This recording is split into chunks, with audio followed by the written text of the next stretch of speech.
बच्चियां आज़ाद होना चाहती हैं और आज़ादी भी वो वाली कि जो बुनियादी तौर पर आज़ादी नहीं, फहाशी है। मैंने बहुत पहले कहा है कि इस्लाम बेटियों को कीमती समझता है। जिस बंदे के पास 20 तोले सोना हो वो चौक में लेके नहीं आता, वो कीमती चीज़ है, उसने छुपा के रखी होती है। तो जो नबी पाक सल्लल्लाहु अलैहि वसल्लम का कलमा पढ़ने वाले बीबियां, इस्लाम उन्हें कीमती समझता है। कहता है कि तुम कीमती हो, लिहाजा घर के अंदर रहो, तुम बाहर ना हो। लेकिन औरतें हैं कि उनको बिला वजह लोग खराब कर देते हैं और बिला वजह वो इस मुगालते का शिकार हो जाती हैं। औरत को वैसे भी काबू करना बड़ा आसान होता है। बेटियां नाजुक शीशियां होती हैं, इनको तो जरा सी चोट लगे तो टूट जाती हैं। जरा कोई आदमी गुमराह करता है, जरा खराब करता है। अब देखे ना, जो बच्चियों को बच्चे मिस गाइड करते हैं, उन्हें बड़े बड़े ख्वाब दिखाते हैं, वो बेचारी माँ बाप को छोड़ के, बहन भाई को छोड़ के इसके साथ शादी करती है। फिर जो उसका बाद में अशर होता है, आप उदलियां नू सरदार पहन तके ते शर्मा वालियां नू झूठे डोलियां दे। फिर वो बेचारी माँ बाप रखते नहीं, वो जुल्म करता है, तो कितनी बड़ी तकलीफ में वो बच्ची आ जाती। नाजुक शीशी होती है ना, तो टूट जाती। यही हाल अब जदीद खवातीन और ये जो कुछ एंकर पर्सन है, ये असल में ना, ये आपको सियासत सिखाते हैं, लेकिन ये मादर पिदर आजाद लोग हैं, बिल्कुल आजाद। ये तो उलमा शोर ना करें, बात ना करें, गुफ्तगू ना करें, मशाइख बात ना करें, और ये जो कुछ संजीदा और दीनी तबका है ये कोई शोर ना करे, ये तो रोडों पे नंगे होके आ जाए। माशाअल्लाह खौफनाक नजरिया रखते हैं ये लोग। औरत को कहते हैं तेरे हुकूक हम तुझे लेके देंगे। मसलन वो कौन सा हक है जो तुमने लेके देना है? मेरे नबी करीम सल्लल्लाहु अलैहि वसल्लम इसको बेटी भी बनाया है, इसको बहन भी बनाया है, इसको माँ भी बनाया है, इसे बीवी का आलीशान रुतबा भी अता फरमाया है। और चूंकि बेटी का भी हक बड़ा बयान किया जाता है, बहन का भी, माँ का भी, और बीवी के मामले में लोग समझते हैं कि ज्यादा बात नहीं करनी चाहिए, शायद मसला खराब हो जाए। हालांकि नबी पाक सल्लल्लाहु ताला अलैहि वसल्लम ने बीवी के बारे में पता क्या फरमाया? फरमाया जब तुम निकाह कर लेते हो तो अपना ईमान महफूज कर लेते हो। अब मैं इसकी शरह नहीं करता, आप खुद कर लीजिएगा कि वो एक ऐसी शख्सियत होती है कि जिसकी मौजूदगी में आपका ईमान महफूज है। अब मैं नहीं समझता कि इससे बड़ी बात कोई और हो सकती है, जिसकी मौजूदगी में आपका ईमान। और भाई ये हदीस पाक अर्ज कर रहा हूं, निकाह जब कोई कर ले तो उसने अपना ईमान मुकम्मल कर लिया। इसका माना ये हुआ कि आपका ईमान महफूज है उसकी मौजूदगी में। तो इससे ज्यादा भी, यानी ईमान सबसे कीमती चीज है ना, तो उसके महफूज होने की वजह हुजूर ने निकाह बयान कर दी। अब मेरा ख्याल है बीबी अगर कोई इससे बड़ा हुकूक मांगेगी तो बेवकूफी करेगी। इतना बड़ा दर्जा नबी करीम ने उसे अता कर दिया, इतना बड़ा मकाम दे दिया कि तू खामद के ईमान के महफूज होने का जरिया बन गई है।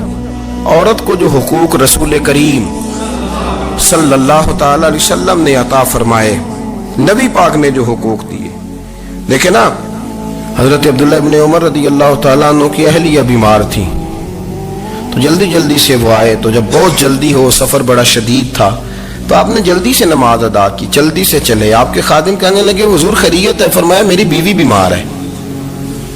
तो उसने अर्ज की हुजूर आपकी अहलिया बीमार है, तो आपने नमाज भी जल्दी से पढ़ी, सफर भी जल्दी जल्दी किया। तो फरमाने लगे ये वो चीजें हैं जो हमें मदीने वाले रसूल ने सिखाई। आप इस कैफियत को समझें कि हुजूर सल्लल्लाहु अलैहि वसल्लम ने दर्स दिया। और फिर एक और बहुत बड़ी बात, ये फजीलत किसी और को नहीं दी। जो औरत को हुजूर ने फजीलत दी, ये फजीलत किसी और को नहीं दी। कभी हुजूर ने फरमाया कि तुम्हारा अब्बा तुम्हारे साथ बहुत सख्त रवैया करे तो तुमने उसको उस सख्ती पर दाद देनी है। फरमाया चलो अगर वो ज्यादती भी करे तो तुमने उसके साथ सलूक अच्छा ही करना है। लेकिन आप एक बात को समझे ना कि बच्चे के बारे में, बेटे के बारे में, बेटी के बारे में फरमाया 10 साल के होके नमाज ना पढ़े तो सख्ती करो, तुम्हारा डंडा भी लटकना चाहिए। बहुत सारी जगहों पे बहुत सारे लोगों के लिए सख्ती का हुक्म दिया, लेकिन औरत के लिए हुजूर ने जो जुमले कहे, असल में हम समझते हैं कि ये एक बात है, मशहूर हो गई है रवायत हदीस, तो बस इसके पस मंजर पर और जुमलों के हुस्न पर शायद माज़अल्लाह गौर करने की जरूरत नहीं। जरा इस लफ्ज की तासीर पर गौर करें हुजूर ने फरमाया औरत टेढ़ी पसली से पैदा की गई है, ये टेढ़ी है, इसको सीधा करने की कोशिश करोगे तो टूट जाएगी। तो हुजूर फिर हमारे लिए हुक्म क्या है? फरमाया जैसी है तुम इसी के साथ निभा करो। आप समझें कि इतना महफूज हुजूर ने दर्जा दे दिया बीबी को, इतना महफूज कि फरमाया गलती भी हो तो मेरे गुलामों तुम इसके साथ निभा करो, गुजारा कर लो। को क्या और हक चाहिए औरत को, जिसको इसकी गलतियों समेत नबी पाक ने कबूल करने का हुक्म दे दिया कि इसकी कमजोरियों समेत कबूल कर लो। अब इसको और क्या, कोई कमजोरियों समेत कबूल करता है? कभी आप दुकान पे बैठे हो तो आप कहें भी इसमें ये भी गलती, मेरे माल में ये भी कमजोरी है, ये भी कमजोरी है, ये भी कमजोरी है, तो कर ले कबूल। करता है कोई? कोई शख्स ऐसा हो जो किसी चीज की कमजोरियां बयान करके कहे इसे कबूल करो? पर रसूल करीम सल्लल्लाहु ताला अलैहि वसल्लम ने ना हमें सबक दिया, हुजूर ने हमें दरस दिया, नबी पाक ने हमें पैगाम दिया। फरमाया ये टेढ़ी है, सीधी करने की कोशिश करोगे तो बेचारी टूट जाएगी, तो इसके साथ निभा कर जाओ। आप मेरी बात को समझिएगा। चले मैं इस पर एक और बुखारी मुस्लिम की हदीस पढ़ता हूँ।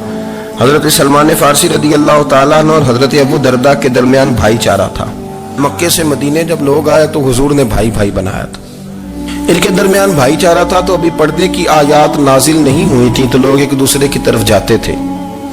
हजरत सलमान फारसी रदी अल्लाह ताला अन्हु हजरत अबू दरदा रदी अल्लाह ताला अन्हु के घर में तशरीफ ले गए तो देखा कि उनकी बीवी बड़ी गमगीन बैठी है। तो हमने फरमाया बहन क्या हुआ? तो कहने लगी तुम्हारे भाई को दिलचस्पी कोई नहीं रही, हर रोज रोजा रख लेता है और सारी सारी रात नफल पढ़ता है। हजरत सलमान फारसी कहने लगे ठीक है कर लेते हैं बंदोबस्त। नमाज दीन है कि नहीं? दीन है ना ये चीजें। लेकिन हजरत सलमान फारसी जनाब अबू दरदा से कहने लगे आज मैंने तेरे घर में रहना रात को, क्योंकि वो तो सारी रात नमाज पढ़ते थे, नफल पढ़ते थे। उन्होंने कहा ठीक है, एक बिस्तर ला के बिछा दिया हजरत सलमान फारसी के लिए। सलमान फारसी फरमाने लगे दूसरा भी ला। कहा वो क्या करना है? फरमाने लगे तूने भी सोना है, मैंने भी सोना है, तूने भी सोना है, इशा पढ़ेंगे और फिर दोनों सोएंगे। कहा मैंने तो नमाज पढ़नी है। फरमाया तहज्जुद के वक्त उठ के पढ़ेंगे, अल्लाह के रसूल भी रात आखिरी हिस्से में जाके नमाज पढ़ते हैं। इधर साथ सुला लिया, वो थोड़ी को देर सोए, अब आदत थी सारी रात उठने की, जरा उठने लगे बिस्तर से तो उधर सलमान फारसी फरमाया चुप करके सो जा, अब बड़ी रात पड़ी हुई, चुप करके सो जा। वो लेट गए, फिर उठने लगे तो फरमाया सो जा चुप करके, बड़ा टाइम है। सहरी के वक्त उठे, नफल पढ़े। उनका इरादा था रोजा रखने का, तो फरमाने लगे कल रखा था ना नफली रोजा, जी रखा था, परसों भी रखा था, तरसों भी रखा था, फरमाया आज नहीं रखना, आज मैं तेरा मेहमान हूं, सारा दिन इकट्ठे मिल के रोटियां खाएंगे, आज नहीं रोजा रखना। सिला दिया। अब हजरत अबू दरदा रदी अल्लाह ताला अन्हु कह तो कुछ ना सके, पर कहने लगे सलमान तुम पता है तुम क्या कर रहे हो? ना तुमने मुझे रात उठ के ज्यादा नफल पढ़ने दिए, सवेरे रोजा नहीं रखने दिया। तो हजरत सलमान फारसी कहने लगे कोई लंबी बात तो नहीं ना, चलते हैं ना अभी फजर में मस्जिद नबी में, तो नबी पाक को बताते हैं सरकार दो आलम अलैहिस्सलाम की खिदमत में तो अपनी बात करना, मैं अपनी करूंगा, हुजूर नतीजे का ऐलान फरमा देंगे, बात तय हो जाएगी। हाजिर खिदमत हुए, अर्ज की या रसूल अल्लाह सल्लल्लाहु ताला अलैहि वसल्लम ये सारी रात नफल पढ़ते हैं, हर रोज रोजा रखते हैं, इनकी अहलिया गमगीन बैठी हैं, हुक्म फरमाए। तो नबी पाक सल्लल्लाहु अलैहि वसल्लम ने फरमाया फिर हुआ क्या? या रसूल अल्लाह मैंने रात सुलाया है, सहरी में उठाया है, सवेरे रोजा नहीं रखने दिया। नबी पाक ने फरमाया सलमान फारसी ने ठीक किया, सलमान फारसी ने ठीक किया। फिर हुजूर ने फरमाया, नबी करीम ने फरमाया अबू दरदा तेरे ऊपर अगर अल्लाह का हक है, उसके रसूल का हक है, दीन का हक है, तो फरमाया तेरी आंख का भी तेरे ऊपर हक है, तेरे वजूद का भी तेरे ऊपर हक है। ये हुजूर ने फरमाया तेरे बच्चों का भी तेरे ऊपर हक है, तेरी बीवी का भी तेरे ऊपर हक। इस हक को भी समझे, हुकूकुल्लाह भी हैं, पर तेरी आंख का भी तेरे ऊपर। क्या माना कि तेरी आंख सोना चाहती है तो इसे सुला भी, तेरे वजूद का भी तेरे ऊपर हक है। तो तेरा वजूद आराम करना चाहता है तो इसे आराम भी करा। और फिर वहां नबी पाक सल्लल्लाहु अलैहि वसल्लम ने फरमाया मैं तुम सब, सुनना ये लफ्ज हदीस के, हुजूर ने उसी मौके पर फरमाया मैं तुम सबसे ज्यादा अपने रब को जानता हूं और मैं तुम सबसे बढ़कर अपने रब से डरता हूं। हुजूर फरमाने लगे मैं रोजा भी रखता हूं, इफ्तार भी करता हूं, यानी कभी रखता हूं और कभी नहीं रखता। फरमाया मैं नफल भी पढ़ता हूं और अपनी बीवियों को वक्त भी देता हूं। सरकार मस्जिद में भी आते थे, नवासों के साथ खेला भी करते थे, उनके साथ प्यार भी करते थे। تو اتنے بڑے حقوق حضور نے بیان فرمائے عورتوں کے کہ تمہاری بیوی کا بھی تمہارے اوپر. لو ایک حدیث بخاری کی اور یہاں بیان کر دیتا ہوں.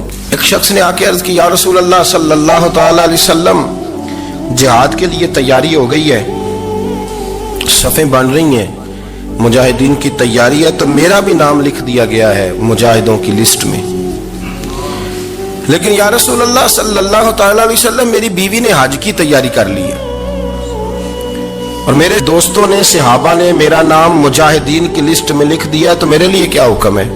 یہ بخاری مسلم ہے. تو نبی پاک صلی اللہ تعالی علیہ وسلم نے فرمایا جہاد پہ کوئی اور چلا جائے گا تو بیوی کے ساتھ حج کرنے جا, اسے محرم کی ضرورت ہے, وہ تیرے بغیر کیسے جائے گی؟ مجاہدین کو تو اور مجاہد مل جائے گا, پر تو اپنی بیوی کے ساتھ جانا. نبی پاک صلی اللہ علیہ وسلم نے مرد کو محافظ بنایا ہے, عورت کو مرد کا قیدی نہیں بنایا, بلکہ عورت کو حفاظت عطا کی اور مرد کو اس کا محافظ بنایا. اب آگے بڑھتے ہیں. قرآن مجید نے سورہ نور کی آیت نمبر 30 میں کہا کہ کل للمؤمنین یغضوا من ابصارہم, فرمایا کہ اے محبوب علیہ السلام مومن مردوں سے کہہ دو کہ اپنی نظریں جھکا کے رکھیں, اپنی نظریں. اور اگلی آیت میں فرمایا وَقُلْ لِلْمُؤْمِنَاتِ یغضضن من ابصارہن, فرمایا کہ اے محبوب مومن عورتوں سے بھی کہہ دو کہ اپنی نظریں جھکا. مرد بھی اپنی نظر جھکا کے رکھے گا عورت کی طرف, لیکن یہ ساری پابندی صرف مرد پر نہیں, عورت بھی غیر محرم کا چہرہ نہیں دیکھے گی, اس پر بھی اسی طرح نظر جھکانے کا حکم ہے جس طرح کے وہ ہر دکاندار کو بھائی جان کہہ کے گفتگو کرنے کی اس کو بھی اجازت نہیں ہے کہ وہ بھی وہ سمجھے کہ پابندی تو مرد نے کرنی تھی, میں نے تھوڑی کرنی تھی. وہ جس کے پاس جائے, جہاں بھی جائے, ڈاکٹر کے پاس جائے, باہر جائے, تو وہ جس طرح مرضی اس کا دل چاہے وہ بات چیت کرے, اس کی عورت کو بھی اجازت اسلام نہیں دیتا. بنیادی طور پہ اسلام شرم و حیا کا دین ہے, حیا کی بات کرتا ہے. حیا کی جب ہم تعریف کرتے ہیں تو حیا کی تعریف یہ ہے کہ کوئی کبھی چیز دیکھ کے نا تو آپ کی طبیعت میں کراہت محسوس ہو, آپ کوئی غلط جملہ منہ سے نکالتے ہوئے ذرا جھجکیں, آپ کوئی غلط بات کرتے ہوئے تھوڑا بوجھ محسوس کریں. ہمارے ہاں تیزی سے فروغ پایا ہے بے حیائی میں. سنگیوں کی محفلیں, یاروں کی محفلیں, اس میں غلیظ گفتگو ہوتی ہے الا ماشاءاللہ. ان دوستوں کو بڑی پاک صاف گفتگو کرنی چاہیے. دوستی کا رشتہ بڑا مقدس رشتہ ہے, جو یہاں ایک دوسرے سے پیار کریں گے جنت میں بھی اکٹھے داخل کیے جائیں گے. شرط یہ ہے کہ پیار اللہ رسول کی رضا کے لیے ہو, لیکن اس کے اندر اگر آپ کی گفتگو کچی ہو, کمزور ہو, فحاشی والی ہو, عریانی والی ہو. ہمارے ہاں تو اب اس کو لوگ فیشن سمجھتے ہیں, اس کو مردانگی کی علامت سمجھتے ہیں کہ وہ جی ساری باتیں جی وہاں ہو گئیں اور جس کا جو جی چاہا اس نے کہا. آپ جب حیا کے دائرے میں ہوتے ہیں تو آپ خود بھی سکون محسوس کرتے ہیں. دیکھیں نا, آپ کو نیند سکون سے کہاں آتی ہے؟ جہاں کمرہ بند ہو, چاروں جانب دیوار ہے, اوپر چھت ہے, خالی دروازہ بھی کھلا ہوا ہونا تو جب بندہ سکون لینا چاہتا ہے تو کہتا ہے یار ذرا دروازہ ذرا بند کر دو. وہ اچھی طرح اپنے آپ کو چھپا لیتا ہے نا حیا کے پردے میں, تو اللہ اسے سکون عطا کرتا ہے. اور جو اس سے بھی زیادہ ٹھنڈی نیند میں جانا چاہتا ہے وہ کہتا ہے لائٹ بھی بند کر دو.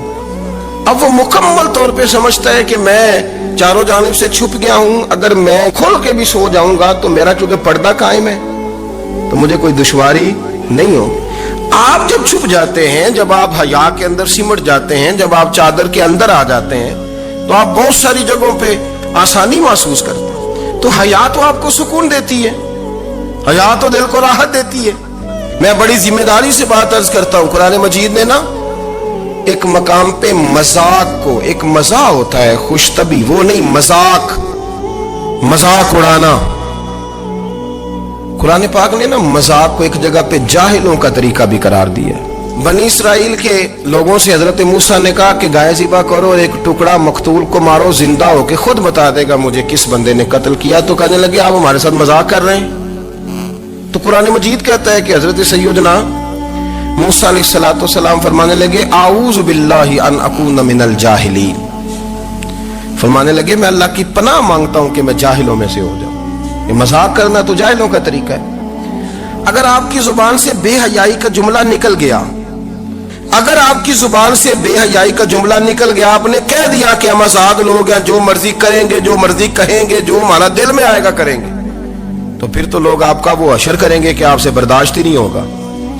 जिसका लोग मजाक बना लेते हैं और जो मजाक बन जाता है फिर उसे कुछ जीने देता है। आप हया की चादर में छुपेंगे तो बचेंगे। अगर आपने अपना मजाक बनवा लिया ये कह के कि मैंने मर्जी करनी है, फिर याद रखना छुपने को जगह नहीं मिलेगी, फिर तकलीफ में आ जाएंगे, फिर बहुत बड़ी अजियत का शिकार हो जाएंगे। शर्म हया, अरब के अंदर जो कवारी लड़कियां थी उनमें बड़ी हया होती थी। अल्हम्दुलिल्लाह मैं बड़े फख्र से कहता हूं कि मेरे पंजाब की, मेरे पाकिस्तान की बेटियां भी 20 दफा उनका अब्बा कहे तेरी शादी करनी है तो वो आंख नहीं उठा पाती आज भी। ये तो वो चंद लोग हैं जो कहते हैं हम हाई क्लास हो गए, हमें नहीं पता कि वो रोशन ख्याल हो गए हैं कि रोगन ख्याल हो गए, पता नहीं किधर चले गए। वरना हमारी बेटियां आज भी जब उनसे उनका बाप, उनकी माँ बात करती है तेरी शादी की, तो वो तो शर्म के साथ पिछले से पिछले कमरे में छुपती हैं। ये अल्लाह ने फजल किया हुआ है इस मिल्लत पर। तो अरब की लड़की बड़ी हया वाली होती थी, उससे को बात करनी पड़ती थी तो 20 दफा बात की जाती, फिर भी वो औरत छुपती फिरती थी। हजरत आयशा सिद्दीका रदी अल्लाह ताला अन्हा फरमाने लगी, मेरे नबी पाक सल्लल्लाहु अलैहि वसल्लम अरब की कवारी लड़कियों से भी ज्यादा हया करने वाले। कादी एजाज मालकी ने, शेख अब्दुल हक मुहद्दिस देलवी ने, दीगर बुजुर्ग जो सीरत निगार गुजरे, उन्होंने लिखा है कि नबी पाक सल्लल्लाहु अलैहि वसल्लम के अंदर 100 मर्दों से ज्यादा ताकत थी, 100 मर्दों से ज्यादा ताकत। अब जो बात कहने लगा हूं, जो नतीजा देने लगा उस पर खास तवज्जो आप फरमाएंगे। जरा फिक्री तौर पर, नजरियाती तौर पर एक चीज को समझिए। हम समझते हैं कि जवान लड़का है जी जो मर्जी करे, उम्र है जी। आप जरा बात पर गौर कीजिएगा कि हुजूर सल्लल्लाहु अलैहि वसल्लम में ताकत 100 मर्दों से ज्यादा है और हया कवारी लड़कियों से भी ज्यादा है। जरा इस बात का तकाबुली जायजा कीजिएगा कि ताकत 100 मर्दों से ज्यादा है लेकिन हया कवारी लड़की से भी ज्यादा है। इसका माना ये हुआ कि जिस टहनी को फल ज्यादा लग जाते हैं वो झुका करती। तो हया तो हुस्न है, हया